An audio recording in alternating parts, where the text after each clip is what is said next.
we'll jump right in. I'm gonna click on over here.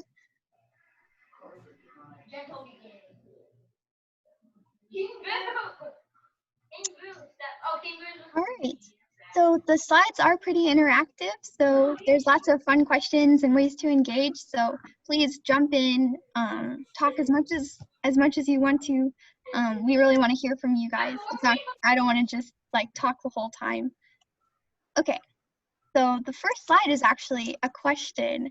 So how many social media users are there in the world? Does anyone have a guess? 5 million. 5 million. Okay. Anyone else? It's hard to unmute. Probably a lot. My husband says too many. Too many. Okay. That's the right.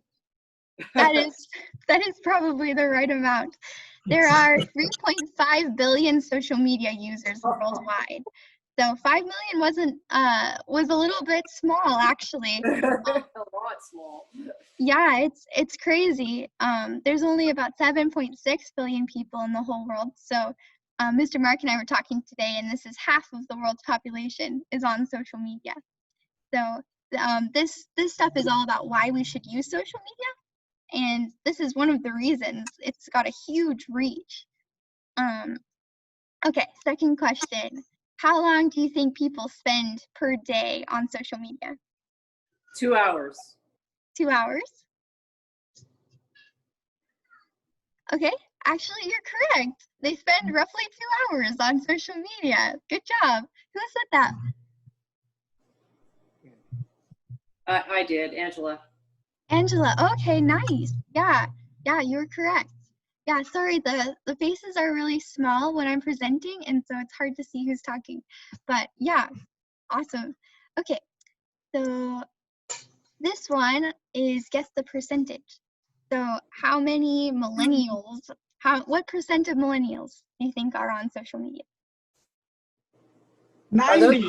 Are those the answers? 90.4%? Oh no, don't look at that. I covered up the wrong part. Well, never mind. It's gotten revealed already. Yeah, it's 90.4% of millennials, 77.5% of Gen X, and 48.2% of baby boomers are on social media.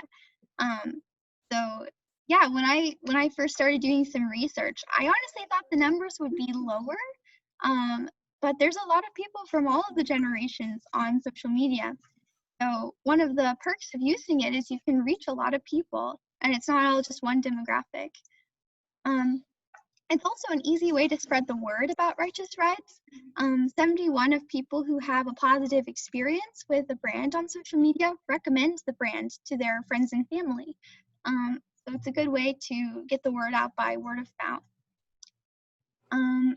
Okay, so we sort of have like, why social media? Why do we care so much about this? And we also wanted to talk about like some goals, like what should the social media team for Righteous Rides be focused on? And the two of the goals that Mr. Mark and I came up with, we know we want to share the gospel. If we're sending something out to the public, we always want to have the gospel as like a central message, and of course updating supporters. But I'm interested to hear from some of you guys what you think goals should be for this team.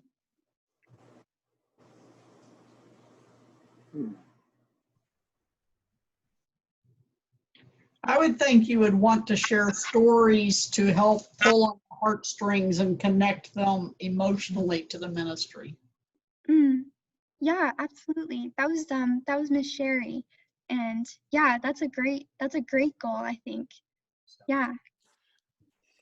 Hey, Jordan, can you hear us? This is Mom and Dad. Can you hear us? Okay. Yeah. We didn't want to show our faces, sorry tonight, but Dad had some ideas. Okay, sure. Yeah, so obviously telling the stories is great because people need to know what missionaries are going through and the good that they're doing. You know, most people, it's out of sight, out of mind, and this way you can bring them up. And another thing you're not saying, but needs to be said is fundraising. Yeah, yeah, definitely. Yeah, and one thing that we've done with, I don't know if many of you know, I know some of you are on the newsletter team, which is amazing. We had a lot of people from that team come join us tonight, but that was also a project this summer, is starting that newsletter team. And one thing that we had for that was offering opportunities. And I think that what my dad was saying kind of falls into that category, offering opportunities to give to the ministry, to pray for the ministry, to volunteer. So yeah, great ideas. Yeah. Anything else? I think just sharing the goal and vision of Righteous Rides as well. Yeah, absolutely. Yeah. Thanks, guys. Okay. It would also be kind of fun to do like a behind the scenes sort of a tour or something like that, you know, through the mechanics area, you know, there in the central hub. I think that would be really neat to watch. You know, I thought it's been really cool to kind of see that while you've been there this summer. You know, that's been really cool. Yeah, it's like a behind the scenes look. Okay. Yeah. Neat. All right. So that was sort of like a general, like top level kind of thing. And now I want to go a little deeper. And tonight we wanted to talk about Facebook and Instagram and also YouTube. But they're just so different. Like Facebook and Instagram can sort of be lumped together, but YouTube is its own thing. It's its own like beast. So it has its own like section because the information is very different. So we had some ideas kind of for content that we might want to do for social media. So I made a couple of examples. One thing with sharing the gospel is I think it would be neat to have verse graphics, and those typically do pretty well on Facebook. And it's just like an image that has a Bible verse. But it's really engaging. It's usually colorful. And video posts do really well on Instagram. And so one thought I had was maybe like a time-lapse video of Righteous Rides the building throughout different seasons of the year, just showing people what it's like here and everything. And then the last one, I had a Facebook devotional post, and I actually I used Bill Emerling as an example here, even though this is not a quote from him, it was just a sample. But this would be kind of like an idea of what it could look like. There would be like a quote from a staff devotional. We do those every Wednesday here at the headquarters location. And also themes for the month have been really popular recently. And so if we had a theme of like perseverance, then we could try and highlight quotes from the devotional about that topic. Yeah. So those were just some ideas for content to kind of give you a feel for like what we're thinking. This is something really interesting that I learned when I was doing research on social media. Did you guys know that there were like different, like specific times of day that are better for posting? Because I didn't. But if you post at specific times during the day, you get a lot more engagement. And it's just because that's when people are like on their phone and surfing social media. Right. But for Instagram, it's lunchtime and evening. So I'm guessing lunch break and then when they get off of work.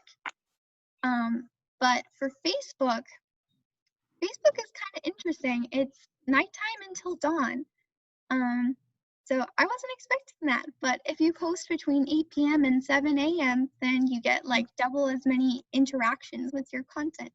And interactions are just like likes and shares and stuff. So this is an insider tip that I learned. If you ask the people who are following you to caption a photo or give their opinion on something or vote yes or no, then those see an interaction rate of 48% higher than average. So again, it doubles the amount of interactions, which is really neat. And this was a question I had today. I did sort of a sample presentation for a couple of volunteers here at headquarters. And in the next section, I talk a little bit about hashtags, and they really didn't know what that was. They were like, what is a hashtag? How does a hashtag work? How do you use it? And so I wanted to kind of give you guys like a little bit of a foundation before we talk about hashtags. So what is it? And I'm only gonna play like a minute of this. But, and can you hear this? Are you able to hear that? It's frozen. Oh, there we go. Good. Well, it's paused right now, but Okay.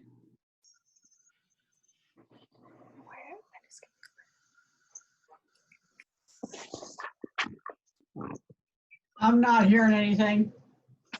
Yeah, we can't hear it. you can't hear it. No. Oh, okay. Well, I can just explain a little bit about what they are. The second video doesn't have any sound, so that won't be a problem. Also, Mr. Keith, would you mind muting your mic because I can hear kind of an echo? Okay. Okay, cool. So hashtags are a way to group information, and in this video, she talks about them kind of like a file folder. So when you put the hashtag symbol before a word or a phrase, it groups it with all of the other people who have used that hashtag with that word or phrase. So if you say hashtag prayer, then it groups it in that file folder, and it shows the most recent posts that have that hashtag on them. And this is kind of how you use them over here. I just recorded my screen really quickly, showing you what it looks like to use a hashtag. So right here, this is the Missional Living Facebook page, which is one of our partners. And they have a lot of hashtags down here. And one of them is prayer. I know it's kind of small, but how hashtags work is you can click on them. So what I'm doing in this video is I'm clicking on that hashtag, and it takes me here to a page that looks just like this, and it shows all of the recent posts that have used that hashtag. And so you can see these other posts right here have the hashtag prayer on them as well. I know it's really tiny, but and you can also search hashtags in the Facebook search bar. So up here I'm searching righteous rides, hashtag righteous rides, and you can see the posts with those hashtags. And this is a missionary family using our van that was saying thank you. So that's really cool. Does anyone have questions about hashtags before we talk about them a little more? I think, Jordan, most of us baby boomers still call them pound signs. Yeah. It's hard to get used to the hashtag name, but it's really just the pound sign on our computer with some phrase. Can you have a space in a hashtag, or they all have to be continuous? So righteous, if we hashtag righteous rides, it would be pound sign righteous rides with no spaces. Is that correct? Correct. If you add any spaces, it ends the hashtag. So Gotcha. something I've seen with some of my friends on Facebook is they accidentally end the hashtag too early by adding a space. So they'll be like hashtag 4th of July, but it only does hashtag 4th. And then of July is just regular text. So you have to be careful with that. You want it to all be like one word basically.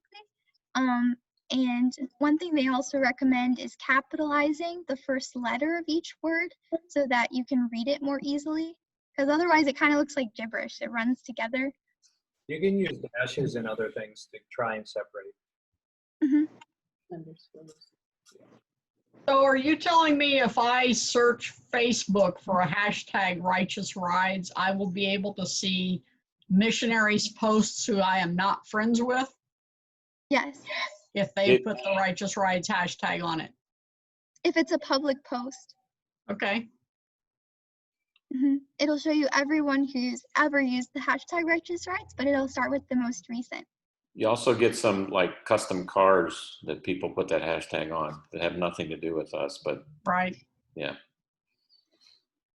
Yeah. Okay, so an Instagram insider tip is the one I picked for tonight is about hashtags.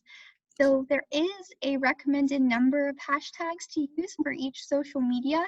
And for Instagram, it's 1 to 3 on average, but definitely never use more than 10 because engagement drops by a significant percentage when you go over 10 because people are overwhelmed. It's too much. And you also want to be relevant. I don't know if you've seen this, but I've seen people who use hashtags kind of for comedy, and they'll be like hashtag cookie and like random stuff that doesn't really fit with their actual post. But for like business social media, it's really important that you actually make it relevant to the post. You want it to connect you to the community that's like affiliated with your organization, all of that. So over here, I have an example of a good use of hashtags by Red Bull. They only use 3 here, and they're all like related to the content. So I have kind of a little game, and I want you guys to say if the hashtags are good or bad. So if your audio is not working or anything, you can do thumbs up or thumbs down, or you can say good or bad. But on this one right here, is this good or bad? Bad, there's way too many. Bad. Right. Exactly. Okay, what about this one? Not bad. I mean, they're Yeah, easy to read. There's no hashtags. Oh, yeah. There's none. There's no. Yeah. Yeah, Miss Angela caught it. That one was kind of a trick question. Yeah, there's no hashtags on this one, and that's definitely not ideal. You want to optimize it. Okay, what about this one? That one's good. Yeah. That's good. Every day unexpected, though, what does that mean? Is that a slang or a slogan thing from there? Yes. Yeah, that's like their catchphrase or something. Yeah. Yeah, this one is good. It might be attacked at any moment. Oh my gosh. Okay, what about this one?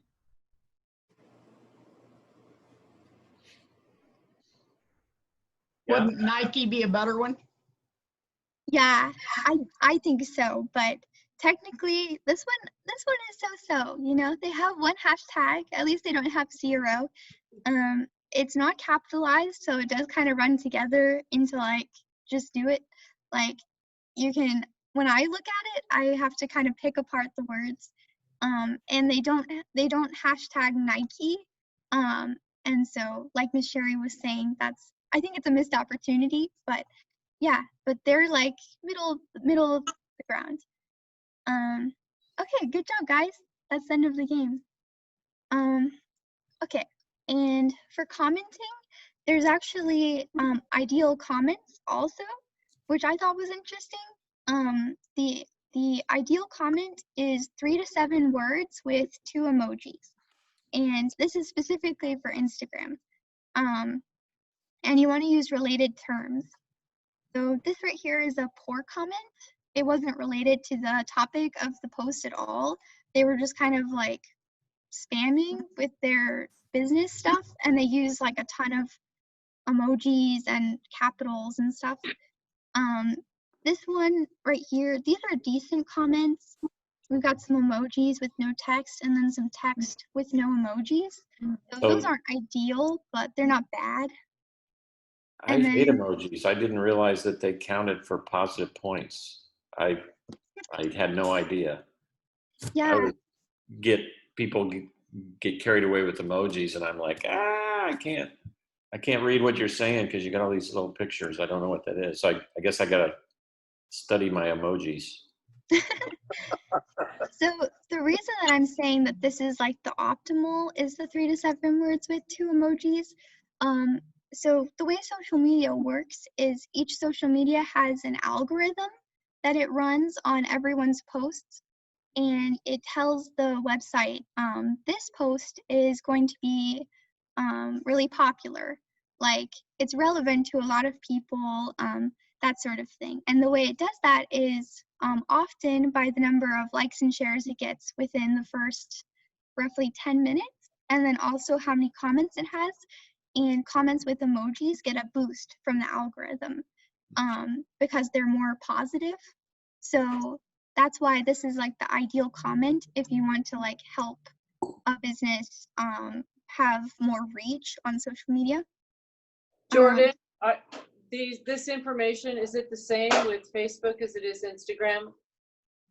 It's roughly the same. The algorithm stuff is all the same. But the comments, like 3 to 7 words, 2 emojis, that's the same on both platforms? I know emojis are good on both platforms, but the 3 to 7 words is not the same. Longer comments are good on Facebook. Okay. Yeah, and each platform is a little different. Yeah, good question though. Okay, this one right here is like the ideal Instagram comment. So it was a post about like a girl named Megan, and they were celebrating her doing a good job at her workplace. And so it's relevant. She's saying Megan is a rock star. She's using words that were used in the original post. So the name Megan and the word rock star were both used in the original post. So you're just amplifying. It's like a signal boost. And then she also used 2 emojis. Okay. Any questions about that before we move on?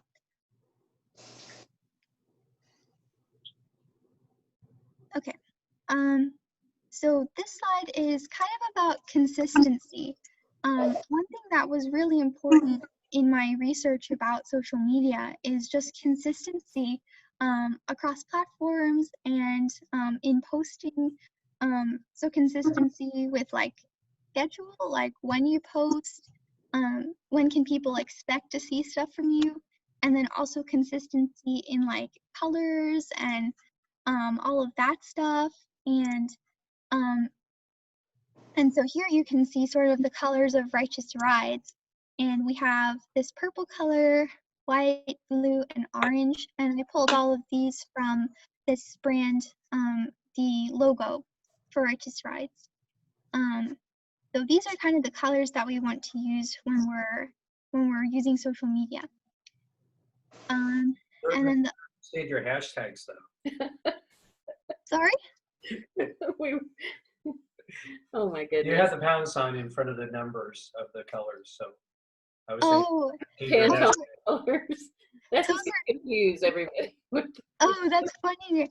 No, so these are just actual like. You do better with your hashtags. Oh my. Coding for that color? Yeah, Yeah. yeah, it's like the hex coding. Pantone Yeah, it's a color, right? Pantone color number. Yeah. No, these are not hashtags. Okay, so this is a content. Sorry, what were you saying? Were you saying something, Mr. Bill? I was just noting that, you know, those hashtags for the numbers are just numbers on the color palette. Yeah. I was just kind of murmuring here in the background to my wife. Oh, I see. Okay. Yeah. I'll put my hand in front of my mouth next time. Okay, so this right here is a content calendar example. And this was another thing that I saw when I was researching. Most companies use a content calendar and it tells them what they're going to post on what days of the week. And so Mr. Mark and I made a draft, but we kind of wanted to hear from you all what you thought about this. If you don't like one of these ideas, or if you think something could be on here that isn't. Yeah.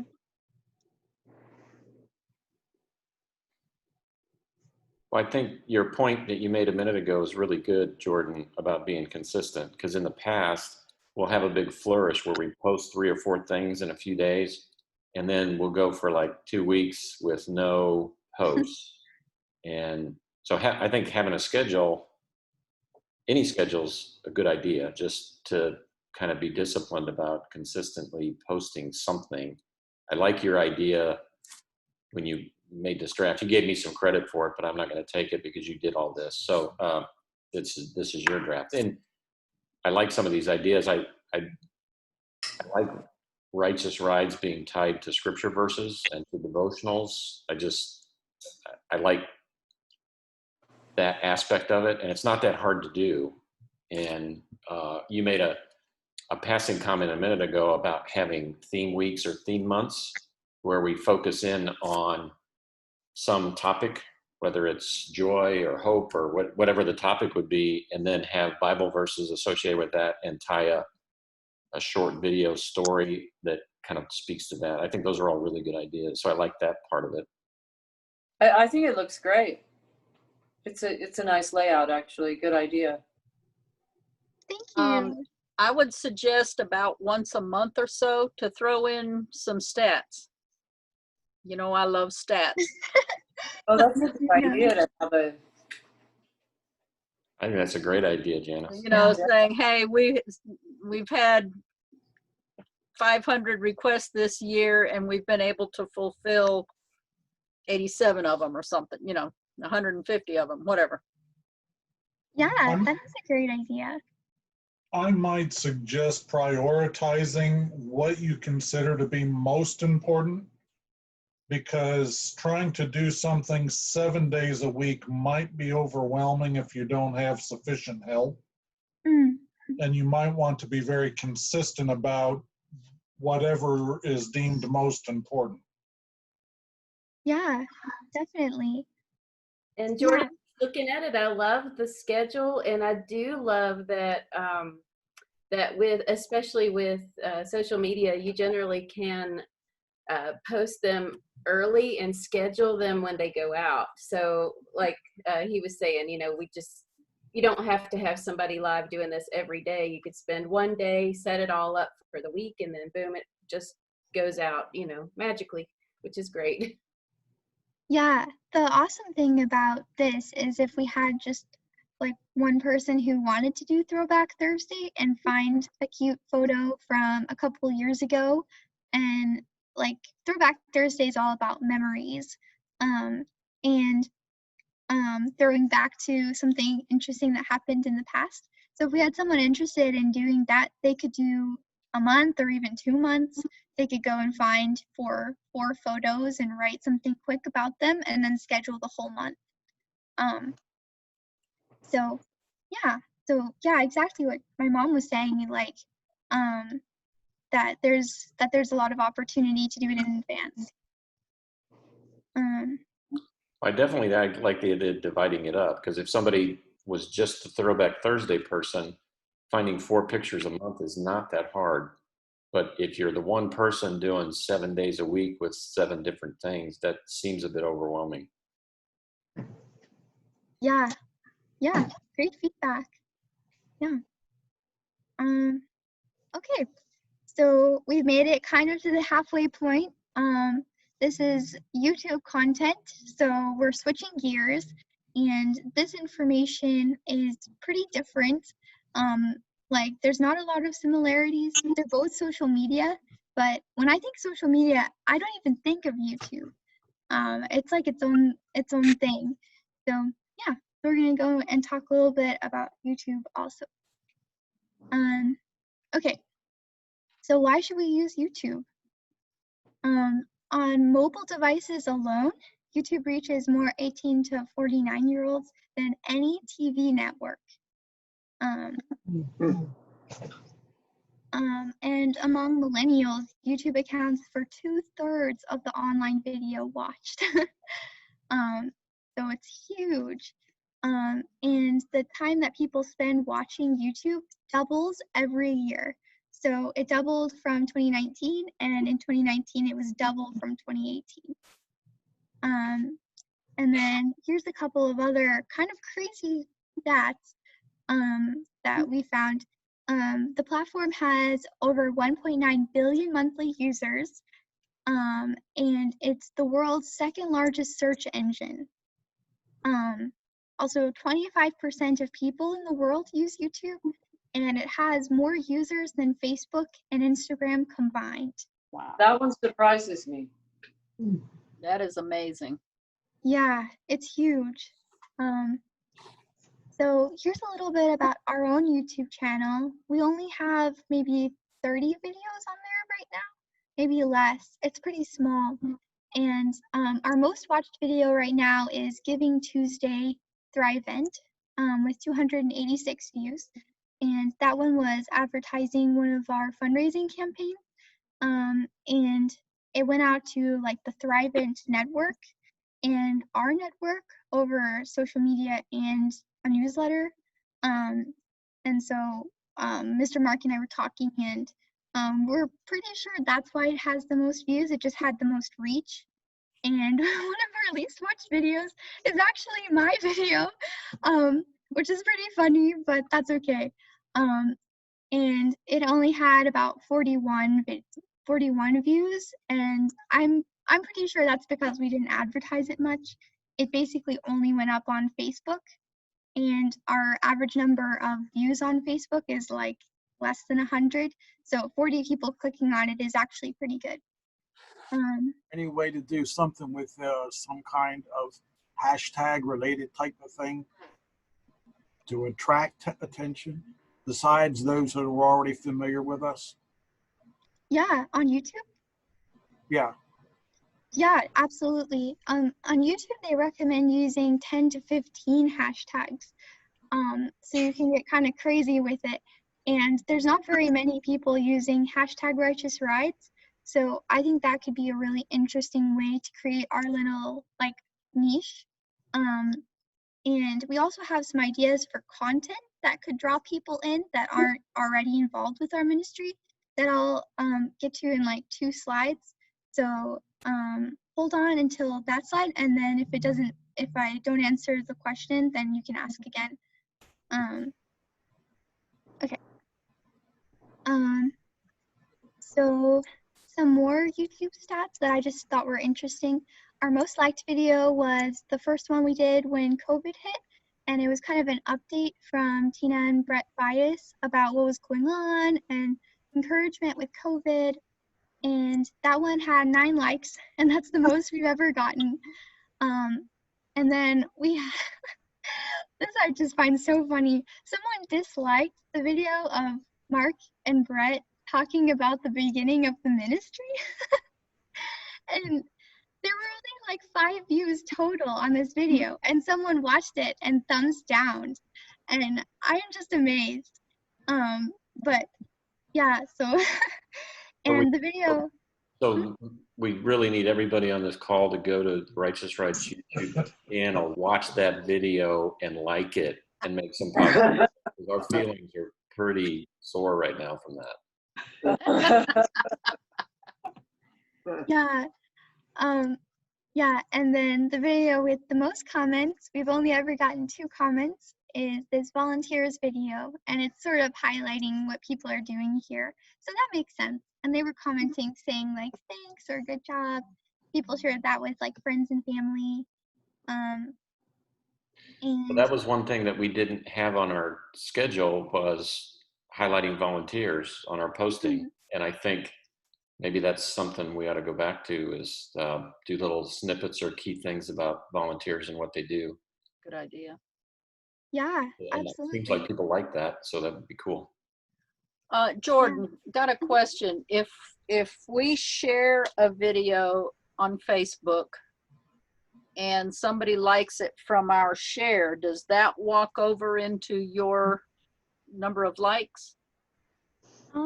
It doesn't, because what I was talking about is, I believe it's called organic reach. So there's a couple of different words that people use for social media, and there's 2 different types of reach.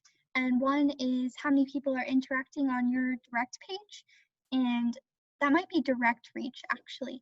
And then when you get into more like shares and like who's viewing the shares and who's liking the shares, or people like take a screenshot and put it on their story on Facebook, that kind of thing, the like direct reach doesn't account for that, but organic reach does. So organic reach is like the total number of people who could possibly see and engage with your content on the internet. And that's a little bit harder to like to like count. So it wouldn't be counted in my stuff because I've only done like direct reach since it's much easier. Okay, because the reason I was asking, I mean, I have shared stuff about Righteous Rides just with me personally, and I've gotten, you know, a fairly decent amount of response. You know, like if I put that, hey, my old retired van just reached 290,000 miles. Wow, you know, and I'll put in a little plug for Righteous Rides. Or for my birthday, I did a fundraiser and like 7 or 8 people donated. You know, to me, it's secondary. It's not directly on your page, but to me, that's important. Yeah, absolutely. Yeah, yes, I think that all those shares and the comments for those shares elevate the visibility of the post and drive the algorithms so that it shows up in more people's feeds. So the more comments we get and shares we get when we have a post, the more organic visibility we get into all kinds of different people's feeds. So those are all positive things, I think. Okay. Yeah, so you are having an impact. Even just by sharing it, you're having an impact on how many people can possibly see it, and boosting the post on the platform. One thing that you could do if you wanted to be counted in that number, we're gonna start using hashtag Righteous Rides on all of our posts. And if you also put hashtag Righteous Rides, then it'll be on that like list and we'll be able to see it. And that has how many people liked it and everything. So if you wanted to be in that number, then you could do that. Jordan? What is it? You're talking about using the hashtags. Is it still important to make sure that you use the regular tagging on a Facebook post as well as the hashtag and do both? Oh, I see. So like tag an account? Yeah, you can tag the account. Then I think we can, if you get tagged in something, it gives you the option to show it on your own page. So that would be, I guess, useful for us if you were doing something with us and had a cool photo that we could use on our page. But I don't think it helps the algorithm. Mr. Mark, did you want to say something?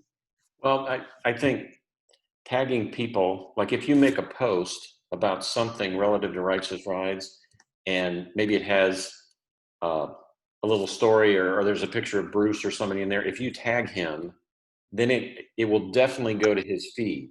If you don't tag him, it may or may not go to his feed, depending on what's going on with the algorithm and how often he's been on there and how many times he's clicked on Righteous Rides. That those little formulas they use, I think tagging people or tagging accounts is a really good thing, especially if you think it's something of interest for that person, because they will definitely see it there in their feed. So that's always a good thing. Yeah, absolutely. But do I understand correctly that hashtags only work on the other two social sites, that it's not related to YouTube, or am I completely off base? It's on all three. It's actually on every social media platform. Because up to this point, I've never gotten on YouTube to have an account, because if I did that, I'd never get anything else done. Yeah, yeah, a lot of people will put them in their like little description of their video. They'll hit spacebar a couple times to hide it, and then they put all of the hashtags. And hashtags help Google to like see your post. What was so that last word? It helps them what? To see. Okay. It's part of what's called SEO, which is search engine optimization. Okay. And so when they're looking for stuff to display to people who are typing in keywords to their search bar, then they're going to read your hashtags and you're more likely to pop up into that search. Okay. Yeah, good question. So this is the page that I was talking about that might answer your other question. These were some ideas we had to get people engaging that might not already be a part of the ministry. So one cool idea, and this is Mr. Mark's idea actually, was to do like repair videos. No. So we have a lot of repair happening at the shop, and they're all on Dodge Grand Caravan. And we looked on YouTube, and there's not that much content about this specific kind of van. And I thought it could be really great to have people engaging with that. This video right here has like 100,000 views, and it's got kind of a poor quality camera. The guy isn't like, he's not super engaging or anything, but people are just really interested, and when they have a mechanical problem and they don't want to take their car to a mechanic, this is the first place they're going to look. So that might draw them into Righteous Rides, and if they're watching our stuff, then we can have a plug at the beginning or the end talking about the ministry. Yeah, and get some new That's faces. a great idea. It is. Yeah. That was really Jordan's idea. Just No, saying. it wasn't. Okay, but how do I get our people to do something like that when they all say, here comes the paparazzi when I enter the shop? Just run with it and be proud that you're paparazzi. Yeah, I think they secretly like it, Bruce. So Fred did point out to me several times, do you know what you're doing, Bruce? You are proving our safety problems for OSHA. if they can find it, we have like terabytes of video footage. They're gonna be digging forever. Yeah, so I think it's a neat idea if we can do it with having people that are doing the work actually have the time to put into, okay, we need to retake this because it's an important point and it didn't come across right. Historically, people who do videos and are not trained in it in any way have minimal patience to get it right. I did it once, what do you want? Yeah. Well, I think one thing about these YouTube videos, Bruce, that you're going to see is that they're not super professional production, that some of the ones that get hundreds and hundreds of thousands of views, they make mistakes and they jump back in, and if it's entertaining and interesting, I think people will jump in on it. It doesn't have to be the same level quality production that maybe we thought of in the past. Yeah, Mark is spot on with that. We've watched hundreds of videos on repair jobs, and it's all about content, not about the quality of the production. Yeah, it's amazing how bad some of those are, but if it gets the job done quickly and you quickly find out how to do some task that you want to do, people eat it up. Yep. Okay. Yeah. So other ideas we had were short interviews. People are really narrative oriented, and they really like to hear other people's stories. And so some of the videos on YouTube that have a lot of views are just people telling their stories. And this video right here did pretty well. It was from a big business that did a meet our staff, and it was like kind of quirky, and their staff, they weren't cookie cutter. Like a lot of the time people, when they're doing PR like this, they're very like, oh yes, I love working for my business. Like they're reading off a teleprompter or something. But these people were real, and I think we have a lot of really cool people at Righteous Rides, and we could be not cookie cutter like this and really draw people in. And then just short videos about events. Those videos have done really well in the past. Like the Thrive In video was about an event, and that got a lot of views. So I think short videos about what's going on here would probably engage mostly supporters, but maybe outside people if the event is like unusual or really interesting. All right. I know I'm going pretty fast, so please feel free to ask questions or anything. Are there any questions right now? Are you going to send us this slide? Mhm. Okay, you're going to email it? Yeah, and we're Okay. also going to put the presentation, I think, on Facebook, right, Mr. Mark? I am not 100% sure because our Facebook audience is big. We may put it on Friends of Righteous Rides. That would probably be it's not a public site. So yeah, we may post that recording on Friends of Righteous Rides. Yeah. Yeah, and anyone who wants the recording can email and I'll send it to them. Okay. Okay, so for YouTube, it's completely different from the other two. There are specific days of the week that do better. It more than doubles the interaction and views when you hit Thursday. So Sunday evening through Wednesday are like pretty level with each other on views and stuff. And then you hit Thursday and it's a spike.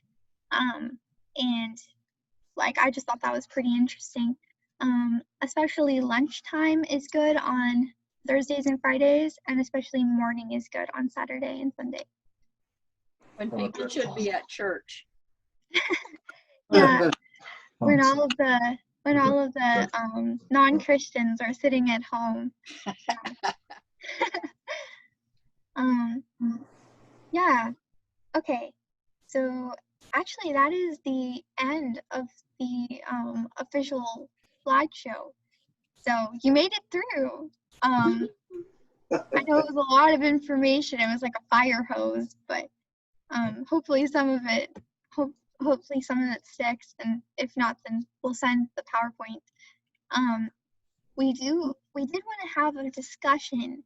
You are now probably the most educated people on Righteous Ride social media in the whole company. So your opinions matter, and we wanted to hear your feedback on kind of like action steps, what to do next. And I'm going to type a little bit over here while we talk, just so I don't forget anything. But the first thing we wanted to hear from you guys on is, what do you think about team formation? Like, how many people do you think we really need? That kind of thing. I think you should kind of approach it like you did the newsletter and have a group of people. And I think, if you want to post every day of the week, if you had one person to do each one of those days, it wouldn't be too overwhelming. Or maybe, you probably have to have some people for YouTube, maybe some people for Facebook and Instagram. But if you have quality people, maybe the more the better. Yeah, I agree with that. I think we also need to kind of, and Jordan, you and I didn't talk about it, but should we have a team of people that are just trying to participate, that actually go out and get an Instagram account just to comment and like and share, just to help promote not even write anything, but just subscribe to our YouTube channel and, get a team of people that just kind of keep track of it and know that one of their jobs is to be nice about the videos that Brett and I make. I think it's a good idea. I think it's a good idea to put together a little video and send it to everybody involved with Righteous Rides about how important it is to interact on Instagram. Like, really get an Instagram account and help us reach more people just by watching and liking. I think, Mark, you're right. I think you're very right, Mark. And, for us, we're in Georgia. There isn't Righteous Rides around. We don't have content from Righteous Rides. But if nothing else, we can go and watch everything and like it. Right. Yeah, and you guys now know how to write the very best comment for the ministry, and what that looks like, and how to do that, and how to use a hashtag Righteous Rides. So I don't know if any of you even have what social medias you have, but if you see something from Righteous Rides, if you could like it, that sort of stuff, Now you know how to do that the best possible way. Yeah, but yeah, great feedback. I think that's important. So Angela, you talked for a second about running it kind of like the newsletter team. Jordan, maybe you could take a couple of seconds and just tell us how the newsletter team's working. So then we could kind of leverage off of that. Yeah, sure. So the newsletter team has been sort of like an assembly line, and it really flows through a couple of different processes, and there's a person in charge of each process. So in that respect, it'd be a little different from how we do social media. But there's a team member in charge of each step, the way that there would be a team member in charge of each like social media post or day of the week. So we have Danny from Atlanta, and he's being our liaison, and he's reaching out to hubs and asking them to send in like quick stories for the newsletter, and then he passes those along. So he calls himself a conduit of information, and that's the first step on the newsletter team. And then we have two people, Janice Phillips is actually one of them, and then there's also Pam from Louisiana, and they're writing the newsletter. So they take the stories and the pictures and they put them into the software and make the newsletter and send it out. In Pam's case, she's doing the email one, and so if you got the last email newsletter, that was from her. And then Miss Angela is doing the printing and archiving for us. Angela Coletta from the Albuquerque hub, and she's been doing an awesome job, but she puts it on the website and makes it accessible. Minus comments, words, and hashtags. Uh-oh. I'm sorry, what did you say, Miss Angela? I said minus the words and the hashtags. I'll improve that post. And when Oh, we're I doing the see. pictures, when they're talking about doing pictures for these stories, you're talking about from the local hubs or the ones we have on the Y drive? Well, we're hoping that the hubs will send in pictures with their stories that would accompany them. But, you know, worst case, we're kind of rifling through whatever we have to supplement. But yeah, and we also have Mark Kirk on the call, and he's the team leader.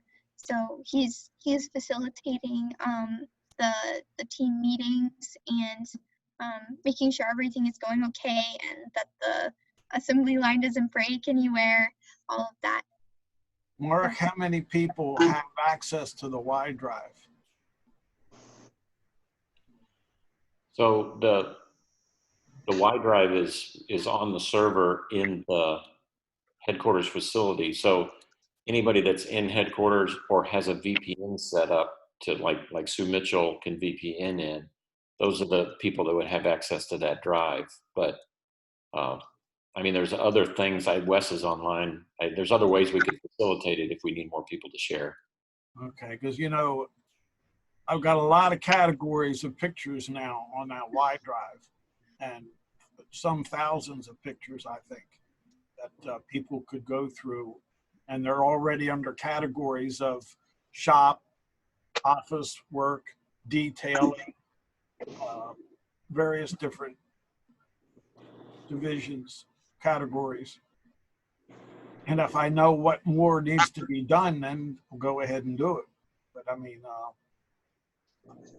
I'm thinking that there's a lot there to work from now if people have access to it, but I didn't know how many people do or where they are. Yeah, that's good to know, Mr. Bruce. Yeah, I think for the most part that we're having hubs send in pictures, but the pictures that are on the Y drive could be pretty useful for social media actually, because we're going to be posting a lot on there. So having a database of pictures to pull from for posts would be really helpful. It'll definitely be. Plus, I'm going to need some more drive space. You can put it out on Google Drive or on Google Photos and then share it so that everybody could get to it. And you can choose what you share and don't share, and you can share some with subgroups of people. and it's free up to I think 5 gigs. Yeah. What system's that? So it's Google Drive. Google Photos is unlimited photos for an individual. I don't know if they charge for businesses or not, but you can terabytes of photos. Okay. So just to kind of get back to the whole team formation thing, so we don't go too far down the photo rabbit hole. So your newsletter team sounds like it's really well organized. That's really cool. And it's a lot of sharing the load kind of stuff where not one person isn't trying to do everything. But so I don't know if your vision for the social media team is like that, where you've got one person kind of herding the cats and then you've got lots of cats doing different things, or if this is more an organic team that just kind of works with each other in a committee fashion or a kind of collaborative way. I don't know what your thoughts were. And I really don't know what works best because I'm not a social media guru. I think it really could be more of a collaboration. I don't know if it really needs an official like team leader, although I think it could have one. But if people are just given a day of the week and like a topic, then they can just, pick out 4 photos, write a quick caption, and set it to post, and that's all they would have to do. And they would only be responsible for their day of the week.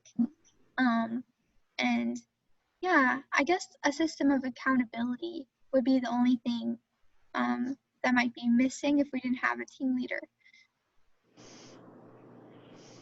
So how would they do a post?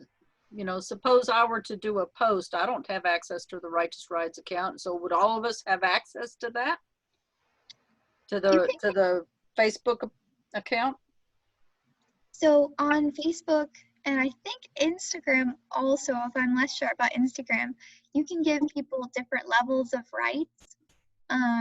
So Mr. Mark, just for the summer, I think gave me some small level of rights so I could post something, but I can't edit like other stuff and I can't change settings, and so there's restrictions on that. So, but definitely the social media team would have to have access in some level. Right. The only place that right now that anybody can post, I think, is the Friends of Righteous Rides page. Anybody can post just about anything there if you're a member of Friends of Righteous Rides. Right. But the Facebook primary page and the Instagram and YouTube, you have to have the account ID to log in. But we can set that up. If that's what's holding you back from being part of the team, Janice, we'll take care of that. No problem. I really am not wanting to do this, but but I haven't said no yet, okay? Clear. Yeah. Yeah, and people who are on the newsletter team, like, I'm so happy that you're here, but I understand that you're already doing that.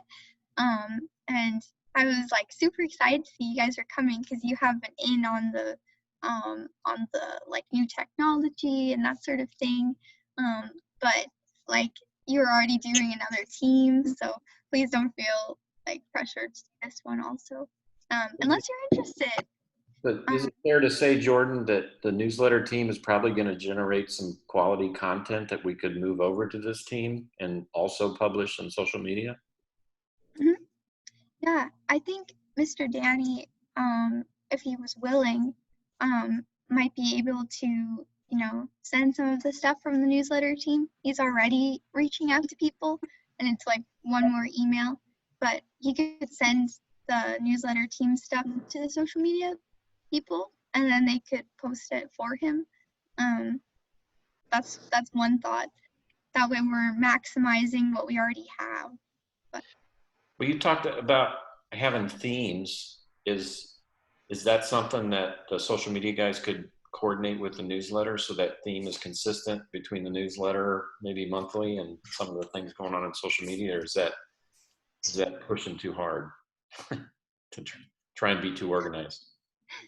I guess I'll open that up to everyone. What do you guys think? Well, I don't know, reaching out to hubs to get stories.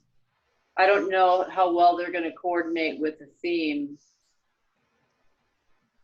What do you think about maybe having, yeah, I agree with you. It could be that whatever stories we get, then we pick a theme from that, so that there's no pressure on hubs to like come up with something. What if the theme was just stories? I'm sorry? You're good. Okay, I didn't tell who was talking, sorry. Yeah, so yeah, that's a good point though. I definitely agree that hubs Where probably does the theme generate from right now? nowhere. We haven't really done Oh, it. okay. That's just an idea. Yeah. Okay, so the newsletter could promote a theme Right. or Right. If I am scrolling through Facebook, I'll look for 10 seconds at a post and move on. That's, I just scroll. I don't look. I'm not probably going to pick up on a theme. If it's an organization that I'm interested in, I may give it 20 or 30 seconds, but it needs to be something quick and fast. And I'm not sure that themes will be picked up on in these quick social media posts. That's just my thoughts. I think it's a fair point, Janice. I mean, the real question there is how many seconds do Righteous Rides get of your time when you're looking for Facebook? Yeah, I mean, the only benefit I see to a theme idea is it gives the people that are doing the post directions. If you want someone to have a verse and a picture and someone to do a short devotion and someone to do, they have some direction with what to do. But I mean, we don't have to have that. True. Years ago in point of purchase advertising and promotion, I was told by promo people that you had so many seconds to grab the attention. Now that was before all of the social media, before the internet was open to the public yet. But I would imagine that there's some kind of detailed description and tried and true standards whereby we would have some guides as to you got to grab within so many seconds or don't waste your time. Yeah, it's like the first 10 seconds and the first, I don't know, like 5 to 7 words is what grabs people, which is very little time. Less is more. Yeah. So my thought with this, if we took the theme perseverance, for example, would be we're highlighting perseverance, exclamation point. Fred Tuggy has shown perseverance throughout his life, period. Click the link to learn more. Like, super quick. And, people are like, oh, who's that? How has he shown perseverance? Is that the chief mechanic? And then, maybe we'll get them to click and read a little bit more. He's put up with his little sister all his life. We have some video of him already presenting the idea of the serves that we have on the wall in the shop. And we have video of him pointing to it and making the point that that's the key to being a part of Righteous Rides, is being willing to serve. Yeah, perseverance. Yeah. Mr. Mark. No, so Bruce, so I guess the key here is we need to get a team, and we need to figure out ways to get that content that, like Bruce was just talking about. I mean, I'm sure it's a fantastic video, and a lot of times when I think of Fred Tuggy, I think of serve, because he's always talking about that's what he wants to do. He wants to serve. So it's spot on the kind of content that I would like to see. I think people would gravitate towards. We just got to figure out a way to get it there, and we need a few people interested. And it'd be nice to figure out how to make the social media team fun and make it something people want to be involved with rather than a chore. And part of it is learning how to do it. And so I don't know. Do you have more bullets here? You're Yeah. talking about team formation. It doesn't sound like somebody's going to sign up to be the leader here tonight, right now. I didn't Probably not. trying to This get off. is more information. But yeah, let's try to get through the rest of the questions because we were over an hour now. So. Oh, we are. Yeah. Yeah. Sorry, everyone. Okay. So we can do the last ones rapid fire, I guess. So we talked about Facebook, Instagram, and YouTube in this presentation. Do you think those are the right places to focus? Are there other places? What are your thoughts? I think the right ones, yeah. Go for it. We had a Twitter account, but I hate Twitter. It's just so nasty and toxic. I don't even think we need to be there. What about LinkedIn? Or do you guys have much of a presence on LinkedIn? Well, I have my personal preference or personal profile there and lots of friends, but it's kind of more of a business professional thing. But Righteous Rides is there because a few of the people associated with Righteous Rides have personal profiles on LinkedIn. But we don't ever post any news articles on LinkedIn. Maybe it's worth thinking about. I mean, I hadn't thought about that. We could. I think it probably is worth thinking about because it would increase exposure among professionals that might have some interest. Right. You might be able to generate some support there. Right. No, I think that's right. Hadn't thought about it.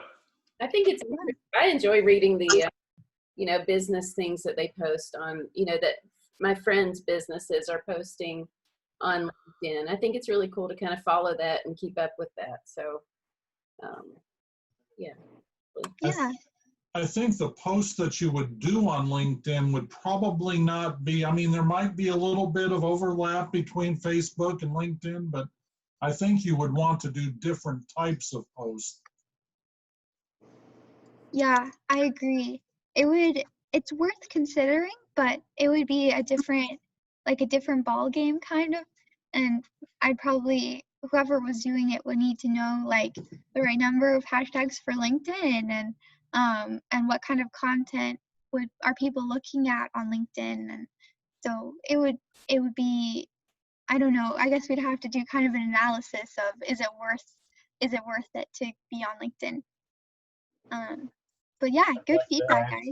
To that, the interrupt for just 1 second. When I was looking for a job 4 years ago, and found the job that I have, there's a whole bunch of rules about what you put, how you treat your LinkedIn account, and keeping it business-like, keeping it professional, and keeping it non-social media-like. For example, some people kind of treat it like a Twitter account or an Instagram thing talking about what they're doing in the day. It has always been the best accounts that you see are highly professional and about the profession, which we easily could do at Righteous Rides. You could have a very good LinkedIn account that would be very useful to people and would be valuable. Yeah, good insight. Yeah, that was from Mr. Mark Kirk, who's actually leading the newsletter team. Yeah, thank you. So I'm gonna move on because we're kind of short on time. We're already a little over. How do you guys think that people beyond the immediate team could be involved?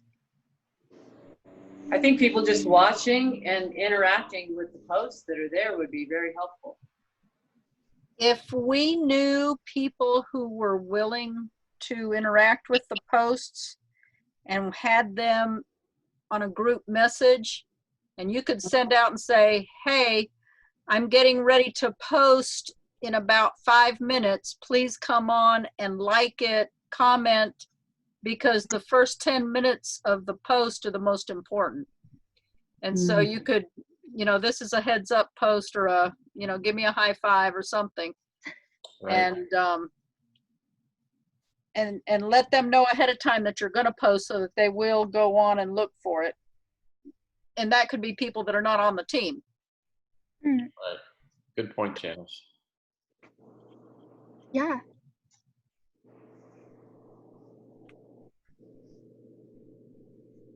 Yeah, any other thoughts? I believe this is our last question. I see some overlap with this question with the Gift Stewardship Committee. As we, kind of a spoiler alert, I don't think there are anybody on the committee on here right now, but as we explore the opportunities of ways to give, and give comes in different forms, lots of people who may not have money to give can give in this way. And so I think communicating with our support base the opportunity to give in this way would overlap with what we want to do as a Gift Stewardship Committee. And when you say give in this way, you mean interacting with social media posts? Yes, helping boost our algorithms. That's it. Thank you. Yeah, that's a great point. Yeah, letting supporters know that they could help us a lot, actually get the word out. Mhm. Yeah, really great insights. So this is the last question that I have on the PowerPoint. So I just want to say thank you so much to everyone who came tonight. I know it was like an hour-long presentation. Zoom can be like draining and everything, and so I just really appreciate you taking this time to learn about Righteous Rides social media, and be engaged. Yeah, I know I'm so grateful for all of the Righteous Rides volunteers. So thank you, Jordan, for, I mean, you did a fantastic job. Yes. Man, And thank very you. informative. I think there's some action items we got clearly tonight about trying to engage more people and get them some very specific instructions on engagement. And I think there's a couple in there that you can actually get done before Friday when you leave. Yeah, So No pressure. tomorrow about the ones that we're going to try to wrap up here before you actually say goodbye. But thank you so much. Wonderful job. yeah. Thank you, everyone. All right, we will see you again hopefully soon. Yeah, and you have to, you know, I would say to everybody, if you have any more input and thoughts, just forward them for now to me and Jordan for at least a few more days to Jordan, and we'll try to consolidate things and maybe do a summary, Jordan, of the action items that Yeah, we think came out of the meeting that we could send to everybody along with the slides when we send them copies of this stuff and the links so they can watch the videos, and then we'll all go from there. yeah, awesome. Super. Yeah. All right.